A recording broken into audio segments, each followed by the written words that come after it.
Today we're doing section 9.6, the ratio and root tests.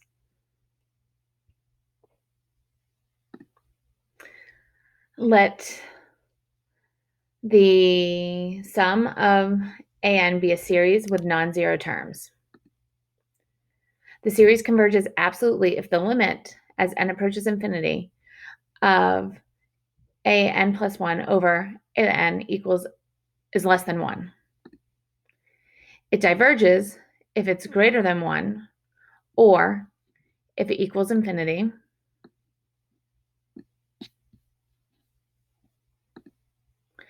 and the ratio test is inconclusive if you get equal to 1. And if it's inconclusive, you need to find another test that would work. You have to know these ones by name.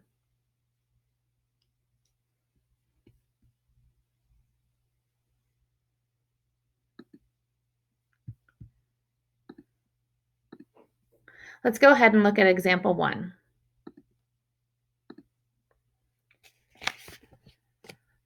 Let's see if the series converges or diverges. We have 2 to the n over n factorial. So first, let's go ahead and set this up. We would have the limit as n approaches infinity of 2 to the n plus 1 all over n plus 1 factorial, all divided by 2 to the n over n factorial. This would equal the limit as n approaches infinity of, and don't forget absolute value, the absolute value of 2 to the n plus 1 all over n plus 1 factorial times n factorial over 2 to the n. So I set this up this way for the very first example, but you can go right into multiplying by the reciprocal and start with step 2. Okay, so the first step is usually multiplying by the reciprocal. For the example, I set up the ratio the correct way, but you can skip right in that, a fraction within a fraction, and you can just go right to multiplying by the reciprocal. Now we need to simplify our factorials. So something I want to review so that you remember, if I have n factorial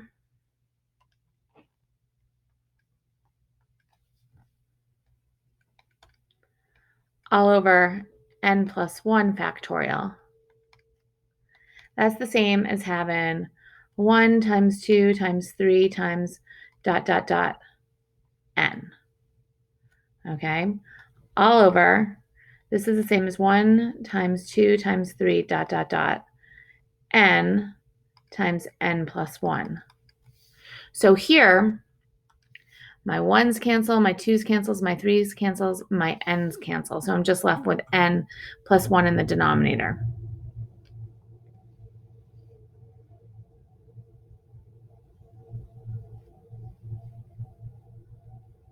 And here I can subtract my exponents and I'm left with 2 in the numerator. So I'll have the limit as n approaches infinity of the absolute value of 2 over n plus 1. And we know that this limit equals 0, which is less than 1. So this series converges absolutely.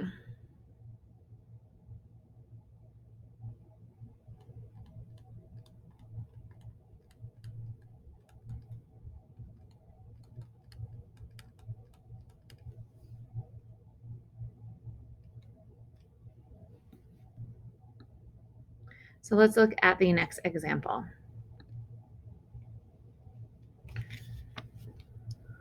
We have the series n squared over 2n plus 1, or n squared times 2n plus 1 all over 3 to the n.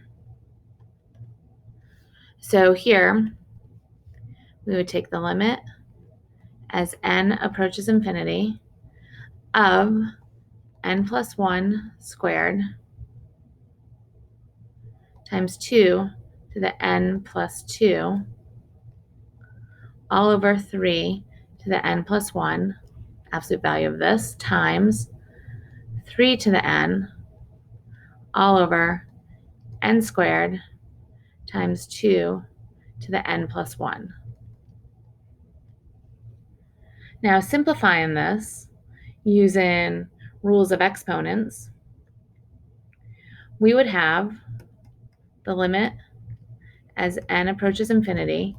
There's no other n plus 1 in the denominators, so that does not simplify at all. So I'll still have n plus 1 squared.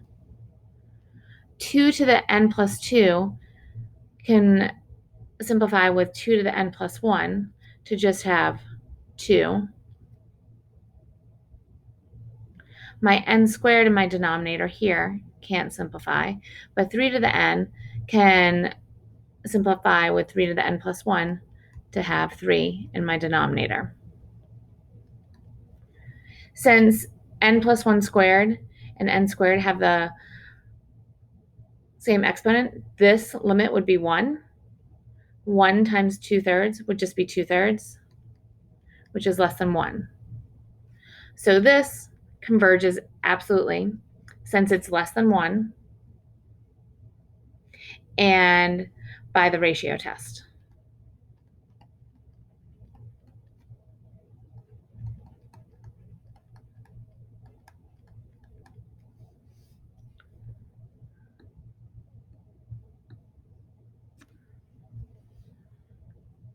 And let's look at this third example here.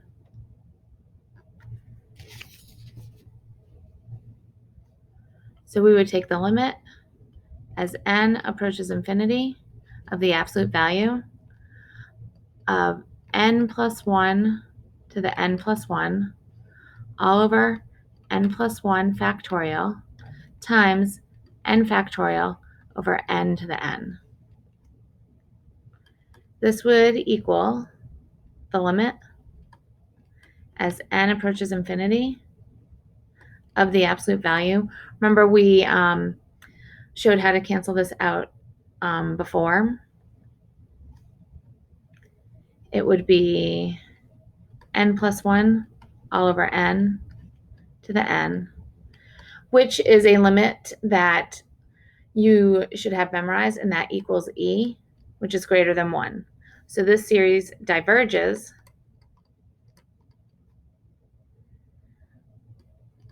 by the ratio test.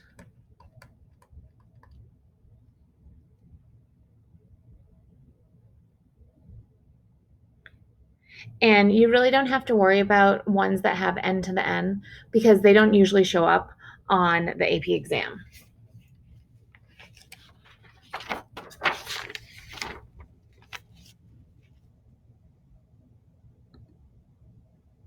Let's look at example 2. Determine the convergence or divergence of negative 1 to the n times the square root of n over n plus 1 from 1 to infinity. So with this one, since we're using absolute value, we can forget about the alternating part. So we would just take the limit as n approaches infinity of the absolute value of the square root of n plus 1 all over n plus 2 times n plus 1 all over the square root of n. Looking at this, we have the same power if we were to multiply these out in the numerator and denominator. Our coefficient is 1, so our limit would be 1. So the ratio test fails. This means we need to find another test to use. Okay, so when I look at this, if I take the limit as n approaches infinity of the square root of n over n plus 1, I get 0. And that's the alternating series test. And since the limit is 0, it converges. So this converges by the alternating series test.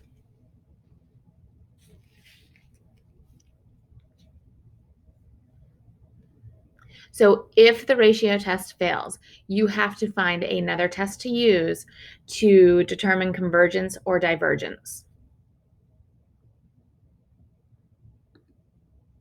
Let's look at a quick quiz for section 9.6. Which of the following gives the limit as n approaches infinity of a to the n plus 1 over a to n for the series of 2 to the n all over negative 3 to the n?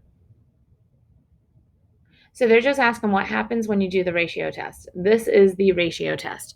So this here that they give you is the definition of the ratio test. So when I use the ratio test, what do I get for my answer?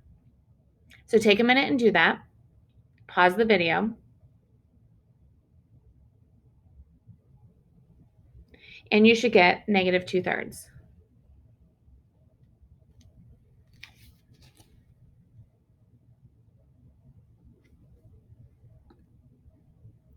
Now we're going to go ahead and look at theorem 9.18, the root test. So we have our series again, and our series will converge if the nth root of the absolute value of the series is less than 1. It will diverge if the nth root is greater than 1 or infinity. And it's inconclusive if it equals 1, just like with the ratio test. So let's look at example 3.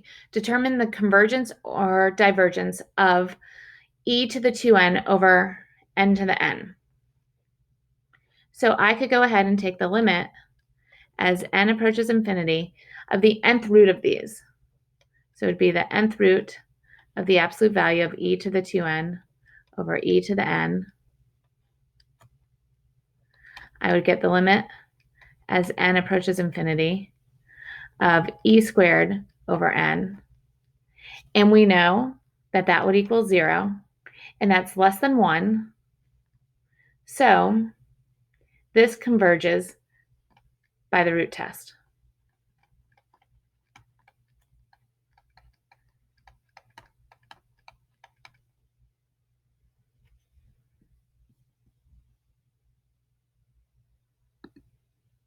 So these are the guidelines for testing a series for convergence or divergence. Basically, this is the way to go through what test you should use. Does the nth term approach 0? If not, the series diverges. So this would be the nth term test. No, diverge, and you're done. If you get yes, then you need to go ahead and look for another test. 2, is the series one of the special types, geometric, p-series, or alternating? In order to use the geometric series test or p-series test, it has to be exactly a geometric or p-series. 3, can the integral test, the root test, or ratio test be applied? Do I know how to take the integral? If so, then take the integral. If not, try the ratio test. And 4th, can the series be compared favorably to another special type? So the comparison test is the last resort test that you use to find if something converges or diverges.